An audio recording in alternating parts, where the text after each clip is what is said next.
Hello friends, ఇప్పుడు నేను బ్రెడ్తో ఒక రెసిపీ చూపిస్తున్నానండి. అది కర్రీ అనుకోవచ్చు, లేదా చాట్ అనుకోవచ్చు, ఎలానో అనుకోవచ్చండి.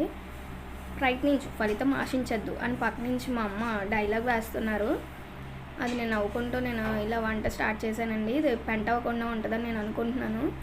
ఫస్ట్గా ఏం లేదని మన దగ్గర ఉన్న వెజ్జెస్ అన్నీ వేసుకోవచ్చండి. నేను ఇక్కడ ఆనియన్స్, పచ్చిమిర్చి, బొబ్బరి చిక్కుళ్ళు, క్యారెట్ అలా వేసానండి. వేసిన తర్వాత అది ఒకసారి వేయించుకున్న తర్వాత దగ్గర పడిన తర్వాత సాల్ట్ యాడ్ చేశానండి. అది కూడా వేసుకుని కలుపుకొని బాగా నెక్స్ట్ అందులో కొంచెం వాటర్ యాడ్ చేసుకోవాలండి.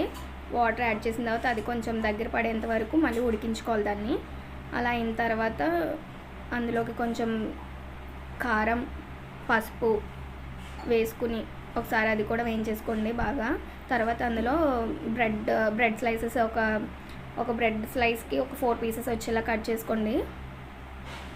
అవి కూడా వేసుకుని మగ్గనివ్వండి. కొంచెం అంటే బాగా సాఫ్ట్గా అవ్వకూడదు. కొంచెం ఆల్రెడీ వాటర్ వేసాం కాబట్టి బ్రెడ్ వేయగానే కొంచెం పర్లేదండి. ఒక 2 మినిట్స్ ఉంచితే సరిపోతుంది.